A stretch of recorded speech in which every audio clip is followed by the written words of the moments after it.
Live from New Delhi, you're watching DD India Live, India's voice to the world. I'm Siddharth Bharadwaj. Coming up in the next 30 minutes. Prime Minister Narendra Modi announces India to start commercial chip production this year. Also receives India's first indigenous semiconductor chip.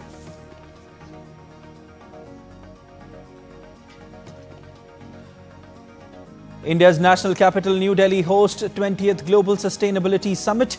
Ministers Bhupendra Yadav and Piyush Goyal highlight India's recent policy initiatives for climate action.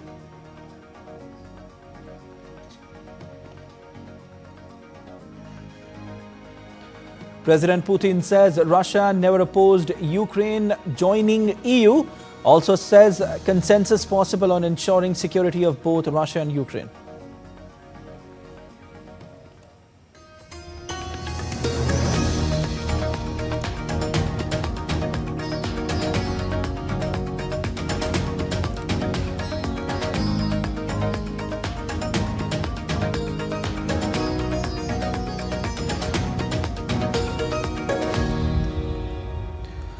Prime Minister Narendra Modi launched Semicon India 2025, announcing India's first chip by 2025 as investments surge to make the country a global semiconductor hub. He also received the country's first made-in-India semiconductor chip at the inauguration of Semicon India 2025 in New Delhi. Union IT Minister Ashwini Vaishnaw presented the Vikram 32-bit processor developed by ISRO's Semiconductor Lab, along with test chips from 4 approved projects.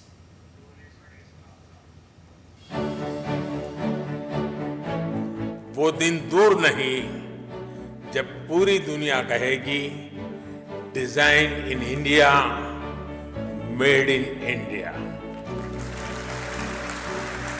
Trusted by the world. Semiconductors, the heart of modern technology that power healthcare, transport, communication, defense, space, and more.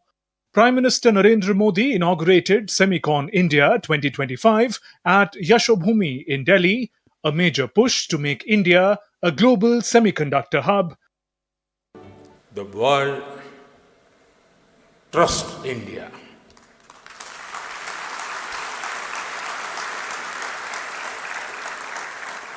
The world believes in India.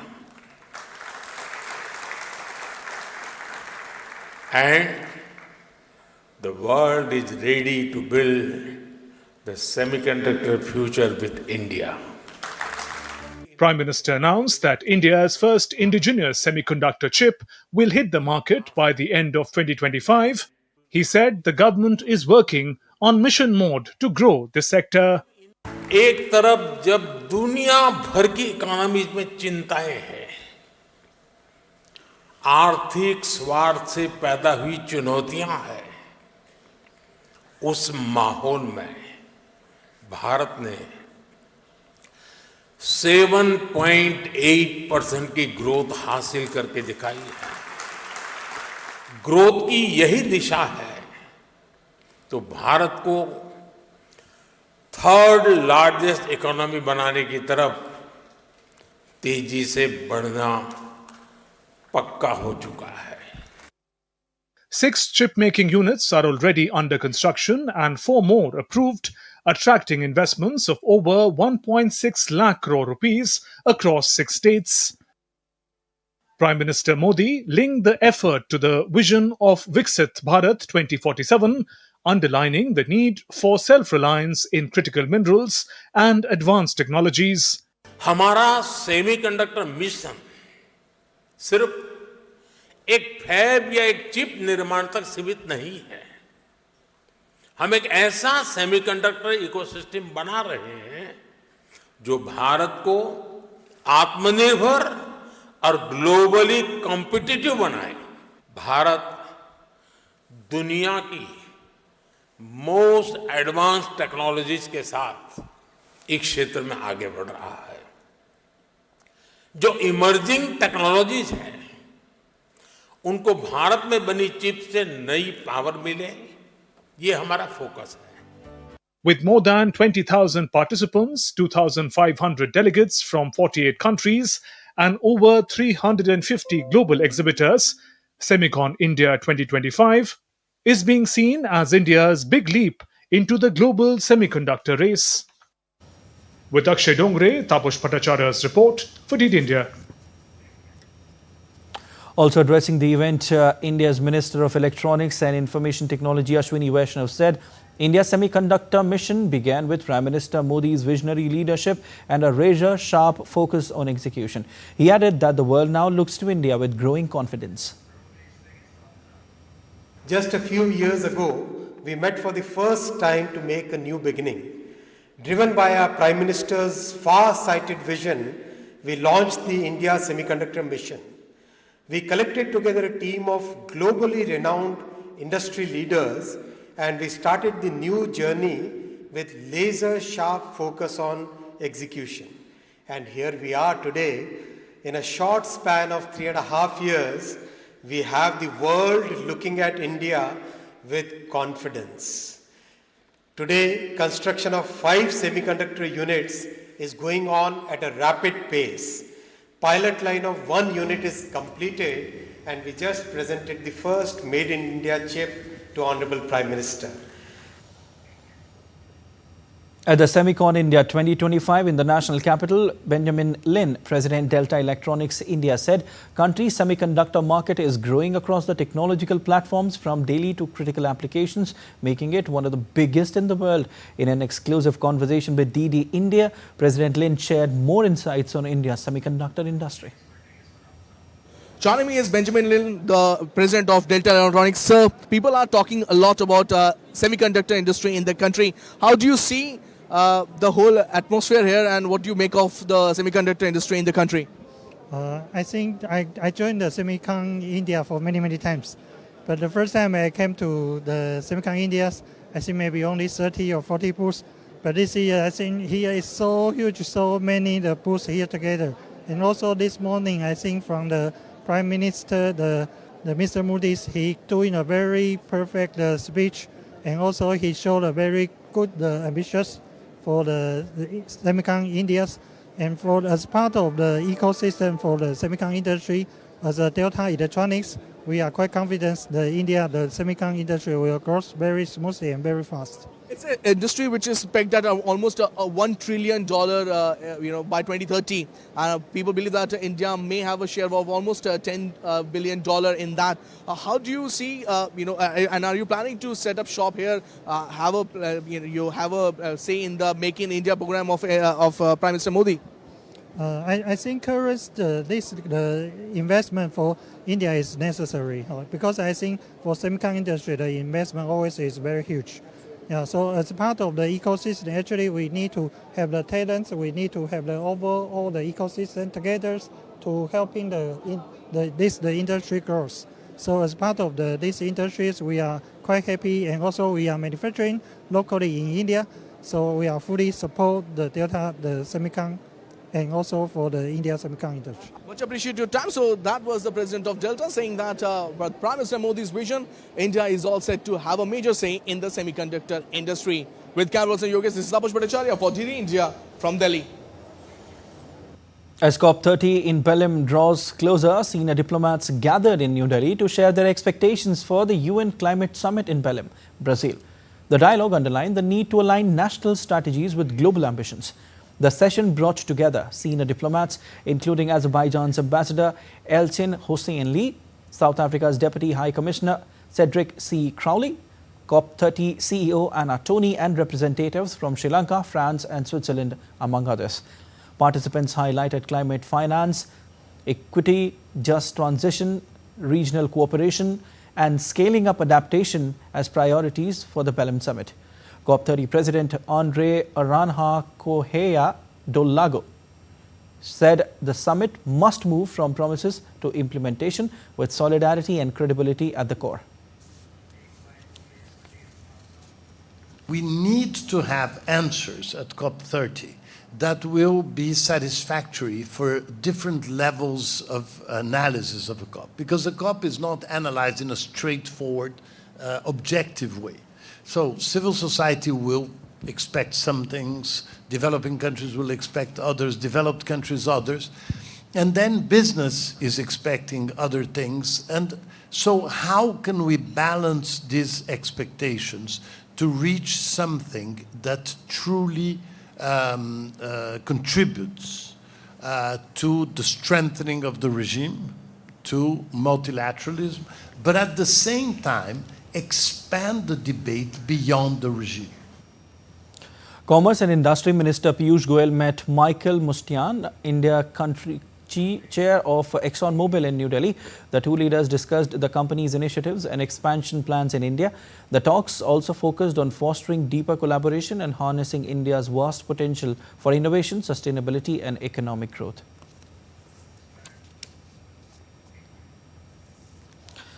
Members of Muhammadiyah Student Unity demonstrated outside the police station in the eastern Indonesian city of Gorontalo, calling on authorities to release 11 people arrested during a protest the day before. At least 6 people have been killed since protests rocked Southeast Asia's biggest economy last week.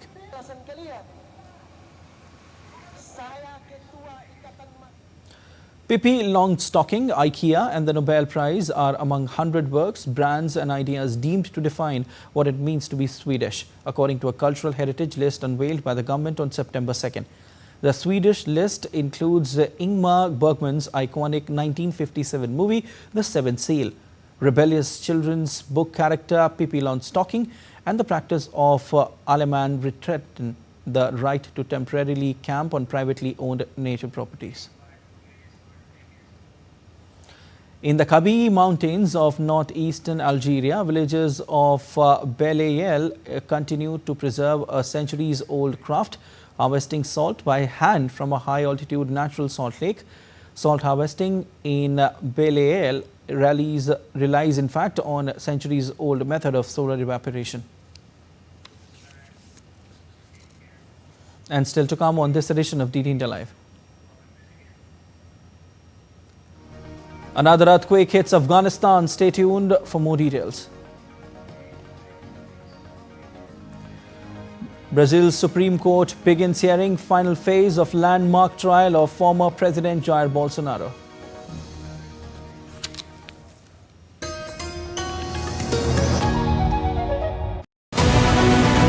This week on Defense Dynamics, India's tank force takes on the drone challenge. How counter unmanned aerial systems are rewriting armored warfare. A major milestone in Indian air power, why the induction of Tejas Mark II matters. And on the robotics front, what is Bhairav's robotics Rakshak and why it could redefine battlefield autonomy. This Wednesday at 8 p.m. only on DD India.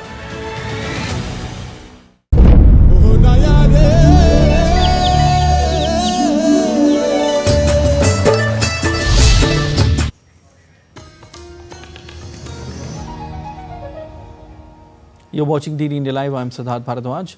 As Afghanistan continues to struggle with the havoc wreaked by Sunday night's earthquake measuring 6.2 in the eastern part of the country, fresh tremors measuring around 5.2 on the Richter scale struck southeastern Afghanistan on Tuesday evening. Meanwhile, rescue operations are on in Kunar and Nangarhar provinces following one of the deadliest earthquakes that hit the country in decades. According to the spokesperson of Taliban administration, the death toll has crossed 1,400. The spokesperson further said that 3,000 people have been injured in the disaster. India was among the first to respond to the disaster, with PM Modi expressing condolences and offering humanitarian aid. Acting swiftly under its neighborhood first policy, India sent 1,000 family tents to Kabul for emergency shelter and 15 tons of food supplies to the hard-hit Kunar province.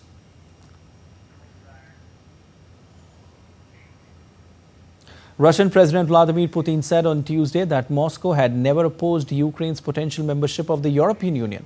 Speaking with the Slovak Prime Minister Robert Fico in China, Putin said that it was possible to find a consensus on ensuring the security of both Russia and Ukraine. He also said that Ukraine's security was discussed at the August 15 summit in Alaska with the US President Donald Trump. As for Ukraine's EU membership, we have never objected to this. As for NATO, there is another issue. The point is the security of Russian Federation, not only today or in mid-term time span. It is about long-term outlook. Our position here is well known. We consider it is unacceptable for us. A deal between Russia and China was signed after Russia agreed to supply additional volumes of natural gas to China and also signed a memorandum to build the Power of Siberia 2 pipeline. The cost of the gas project is being worked out. The announcement comes after President Vladimir Putin, who is currently in China, met President Xi Jinping in Beijing. Putin said the Russia-China relations are at an unprecedented level. Putin is visiting China for the Shanghai Cooperation Organization meet and will also attend military parade on Wednesday that marks 80 years since the end of World War II. Brazil's Supreme Court has begun hearing the final phase of the landmark trial of former President Jair Bolsonaro, accused of plotting to stay in power after 2022 election. Proceedings for the verdict and sentencing phase started with a decision from the 5-justice panel expected by September 12. Presiding judge stated the guidelines defined by the federal constitution for our democratic state under the rule of law have proven to be correct and have prevented setbacks. A space-based radiometer experiment called Pratyush, proposed by the Raman Research Institute, or the RRI, is custom designed to detect the much sought-after faint signal from cosmic dawn, marking the birth of the first stars in the universe. The team has built a laboratory model of their radiometer to demonstrate its suitability for detecting the faint cosmological signal. Currently in its pre-project studies phase, the final form is expected to orbit the moon, collecting scientific data from its pristine far side. The experiment is a response to an announcement of opportunity from ISRO for astronomy payloads. Such projects mean a lot to the country because as India is trying to get self-reliant, it is important that we are able to build our own instruments, develop our own technology. In particular, the space sector has been one of the success stories of the country. The project we are discussing here aims to detect a very, very faint signal that comes from the very first stars and galaxies in the universe. And this signal has never been detected. We have proposed this experiment called Pratyush to ISRO, and currently we have developed the laboratory model. India on Tuesday appointed Deepak Mittal as India's next ambassador to the United Arab Emirates. A seasoned diplomat from the 1998 IFS batch, Mittal has served in key roles including 2 stints in the Prime Minister's office under Prime Minister Modi and was India's ambassador to Qatar between 2020 and 2022.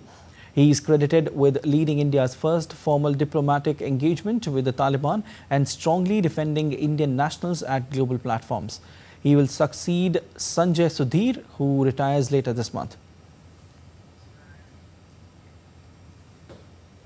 Iran's crude oil and condensate exports have reached a new high over the past 12 months, despite the imposition of 14 US sanction packages totaling 465 measures, including the toughest oil-related restrictions since 2018.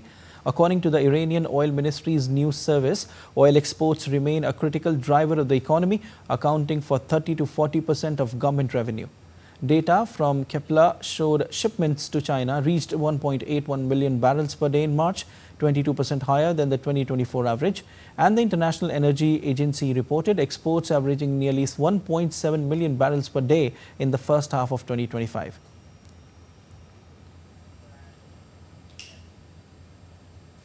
The precious metal gold rose to a record high of $3,508.5 on Tuesday. The rise in the price was seen as investors awaited economic data this week that could reinforce expectations for a Federal Reserve rate cut in September. Markets widely expected the Fed to lower interest rates later this month, pricing in an 89% chance of a 25 basis point cut.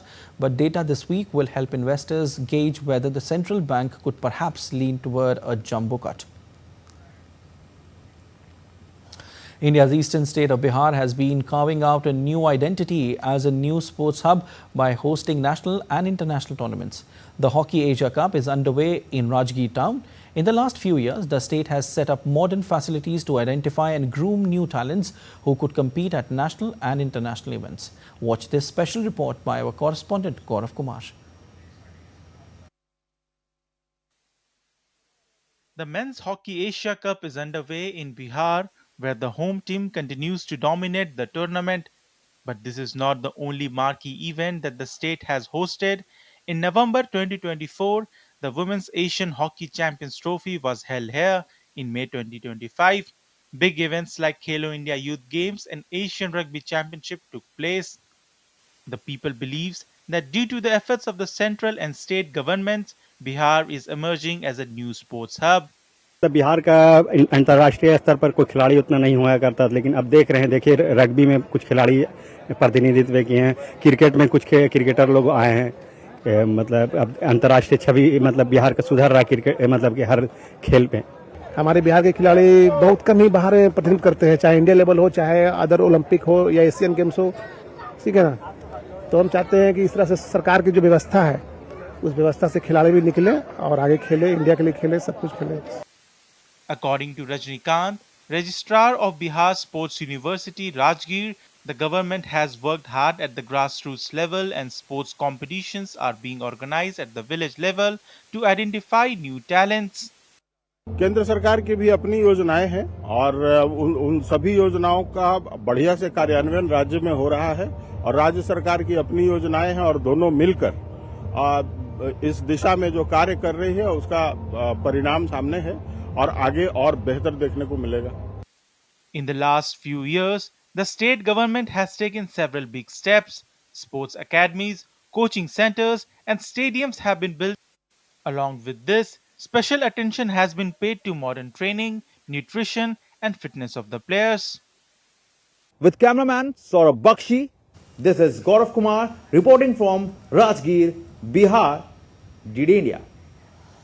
Indian athletes script history at World Transplant Games 2025.